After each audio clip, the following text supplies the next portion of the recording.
Eu saía todos os dias chorando quando acontecia ato de racismo comigo. Eu, ao mesmo tempo, me veio uma força, assim, falei, não, eu preciso encarar essa situação. Eu tinha que ter feito esse exame em plena pandemia, que se não fosse a pandemia eu não teria feito o exame. A gente ainda acredita aqui que depressão é frescura, é falta de quem não tem o que fazer, e não é. Tive o privilégio de ter um pai empreendedor. Por trás de um agressor tem uma pessoa que foi muito agredida. Quando você começa a construir sua marca, investir dinheiro na sua marca, eu acho que esse foi um dos maiores aprendizados que eu fiz, entendeu? Porque isso começou a gerar mais margem, mais tranquilidade, mais controle do negócio. Em 2020, aqui no Talk da Dri, eu recebi várias personalidades e várias histórias de pessoas incríveis. Quero compartilhar com vocês momentos especiais. Então todo o negócio da Polishop nasceu em cima desse pilar, né? De você oferecer benefício e não produto. Produto tem preço, benefício tem valor. Então eu ofereço benefício e aí é que faz a diferença. Eu entendo que o negócio ele tem que ser baseado nos 3 principais pilares que são mais valorizados pelo universo, pelas pessoas, né? Pelo mundo, que são 3 coisas que as pessoas cada vez valorizam mais: tempo, saúde e beleza. Ou seja, tudo aquilo que você entrega, ganhar saúde, ganhar tempo e ganhar beleza, ele tem muita aderência, as pessoas valorizam muito. E eu sempre tinha muito na minha cabeça que a praia brasileira era uma coisa que era muito mal explorada. Até então, você tinha um biquíni e um maiô nas lojas como um acessório. Então chegava outubro, novembro, estava do lado de uma multimarca, do lado de uma bolsa, do lado de um cinto. Não era valorizado. E todo mundo comprava biquíni e maiô, né? E eu comecei a olhar para essa moda assim de um jeito mais moda mesmo, né? Eu falei assim, não, eu pensei comigo mesmo, eu não quero fazer só um maiô biquíni, mas uma roupa que pode acompanhar, que pode sair da praia e vir para a cidade. E comecei a fazer esses inputs desse jeito. E como que você descobriu esse seu lado artístico? Então, na verdade, assim, eu tive sempre um sonho de menina ser modelo, né? Então, assim, na minha cidade, lá, eu sempre participei de muitos concursos de beleza, Miss da cidade, concurso de modelo, de beleza, enfim.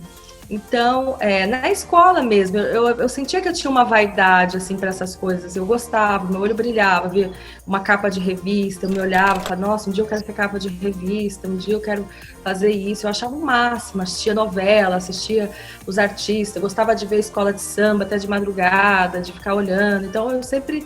Me chamou muita atenção esse universo, mas o meu sonho maior era ser modelo, né? Qual a dica que você dá para as outras mulheres que às vezes têm medo de tentar? Olha, o medo é uma coisa que atrapalha muito, né? Assim, o medo, ele tipo, deixa você estagnada, não deixa você sonhar, faz você não acreditar, não correr atrás. Então, assim, o que eu posso dizer? Se você tem um sonho, eu acho que você não pode deixar esse sonho adormecer. Eu falo por mim, assim, porque eu lembro que eu tinha o sonho de ser modelo e eu tinha um noivo na época que era extremamente super machista e falava, não, isso não tem futuro, isso é horrível e não sei o quê. E ele pegava e ele meio que... aquilo meio que ficou meio adormecido em mim, sabe? Ai, nossa, eu tenho que trabalhar mesmo, outras coisas, acho que esse negócio nunca vai dar certo, sabe assim, de você...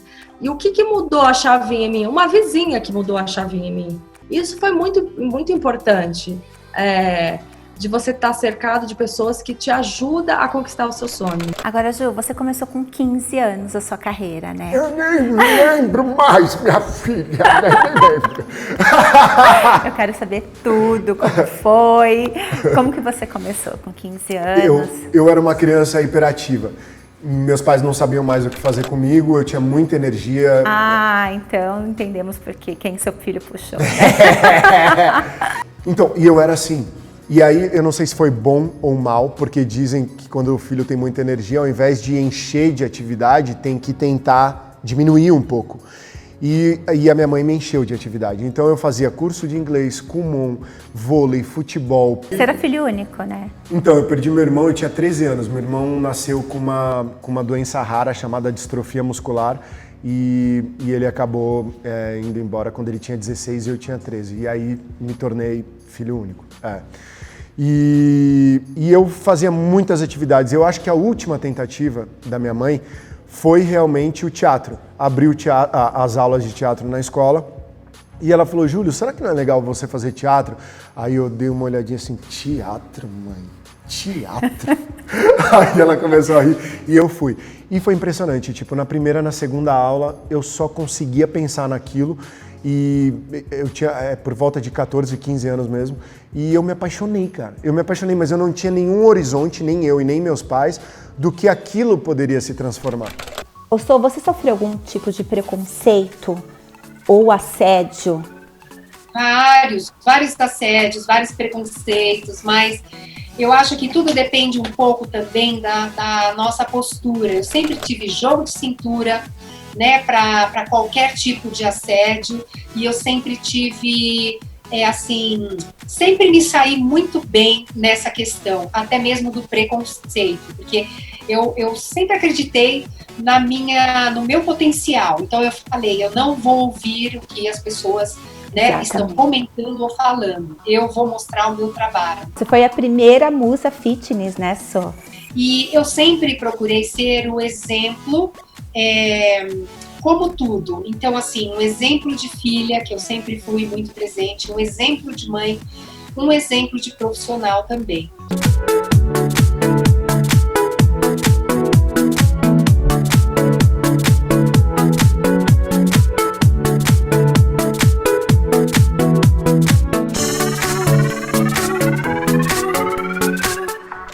A sua infância, com 6 anos, você perdeu seu pai. Isso. Né? E foi violento, né? Você pode falar um pouquinho sobre esse assunto? Que ele foi...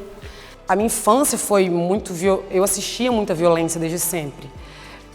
Porque meu pai, ele agredia minha mãe de várias maneiras.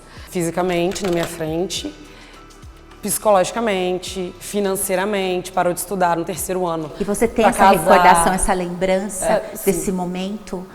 O seu pai agredindo a sua mãe? Sim, porque era todo dia, né?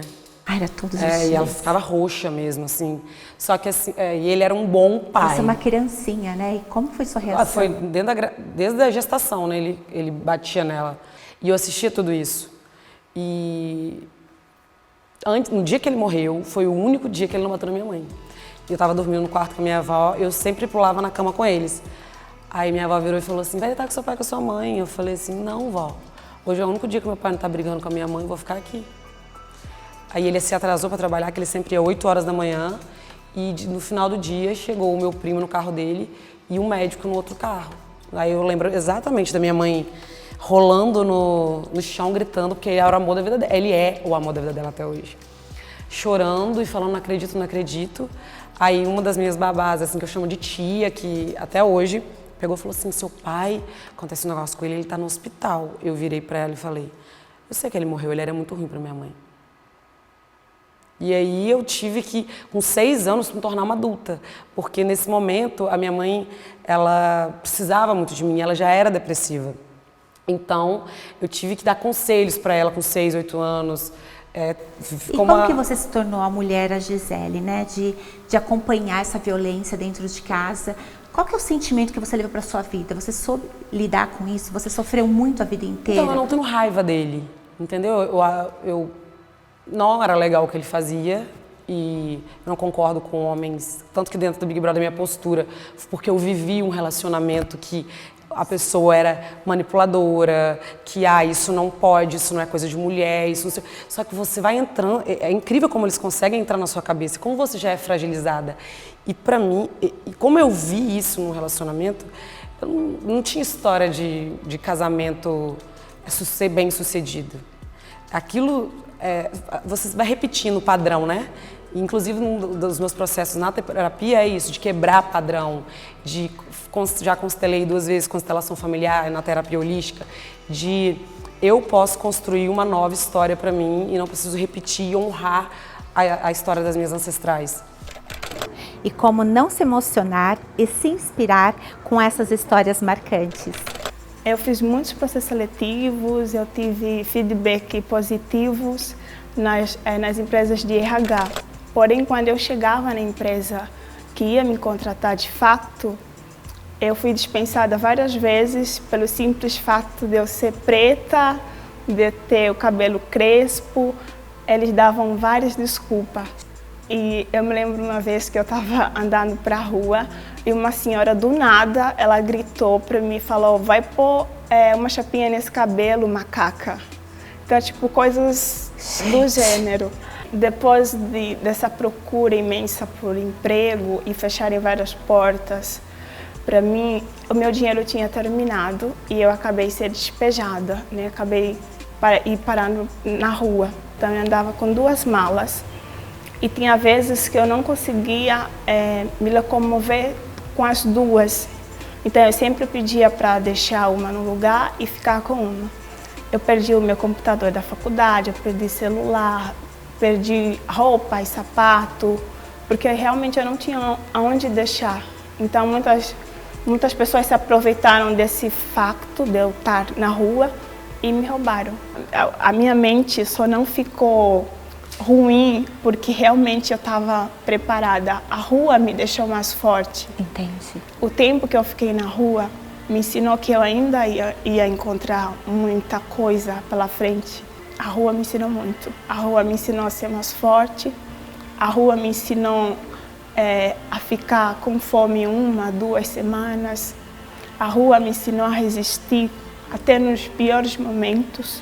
Em 2019 eu conheci um senhor que se chama Elia Garliado e ele me fez a proposta para mim ser modelo dele.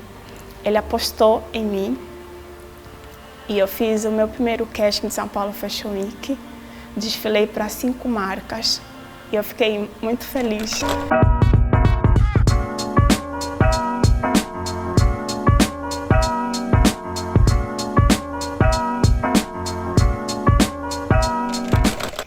E no meu último relacionamento, antes de eu casar com meu marido maravilhoso agora, eu fui fisicamente abusada.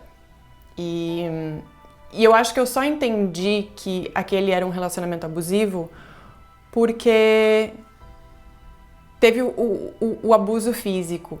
Mas o abuso físico, ele sempre é precedido de abuso emocional. E isso são coisas que, às vezes, é muito difícil da pessoa entender que isso também é uma forma de abuso. E dentro da minha cabeça, eu ainda achava que a culpa era minha. Porque era isso que ele me dizia. O que eles fazem. Sabe? Tá vendo o que você faz eu fazer? Tá vendo? Então, quando o meu ex me abusou fisicamente, eu acho que caiu a ficha de que tinha uma coisa muito errada comigo. Quando eu comecei a fazer o filme, eu acho que eu precisava de uma distração, uma coisa que eu vejo hoje, sabe? Eu queria uma razão para ainda estar viva, sabe? Eu falei assim, e aí?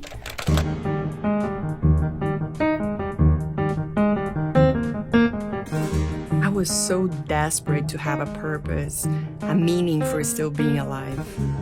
I wanted to honor the fact that I survived.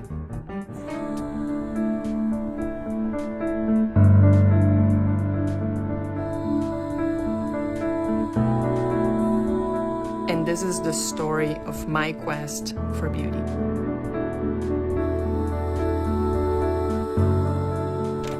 Eu não deixo me abater, sabe, Dri? Eu acho que tudo isso foi pressão de Deus. Foi um momento muito difícil na minha vida mas assim, desculpa. Não, pode ficar.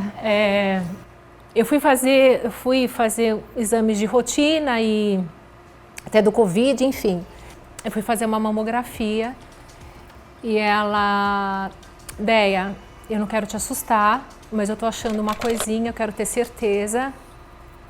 Na hora, Adri, que eu falo, passou muita coisa na minha cabeça, sabe? Pensei nos meus filhos, de tudo que eu lutei. Pensei na minha mãe e no meu pai que morreram de câncer, não gosto nem de falar essa palavra, gente. Tanto é que eu me fechei no meu mundo, porque eu só pensava, Senhor, eu preciso estar bem, eu preciso estar aqui para os meus filhos, sabe? Eu sou muito jovem ainda, porque é impossível você pensar nessa doença e você não pensar em morte. E foi quando eu tive um sonho, o melhor sonho, mais lindo da minha vida. Eu senti a minha mãe, eu vi minha mãe carregando meu coração e limpando meu coração. E ali eu tinha certeza, Adri, que eu estava curada. Eu não sei se você entende o que eu estou falando. Qual mensagem você deixaria hoje, desse momento todo, dessa luta, que você deixaria para as pessoas que estão passando pelo mesmo problema? Né? Que estão enfrentando essa mesma situação que é dois problemas, um problema que é do câncer e outro problema que é o do coronavírus. Isso. O que eu falo? Se tá aí, porque é para passar. Porque assim, não caiu uma folha da árvore se Deus não autorizar. Se ele autorizou essa pandemia mundial, porque ele está dando um sinal. Eu quero todo mundo dentro de casa, eu quero todo mundo unido e quero todo mundo quieto, entendeu? Então, se ele está mandando um sinal, vamos parar para saber o que ele quer com isso, porque as coisas podem piorar.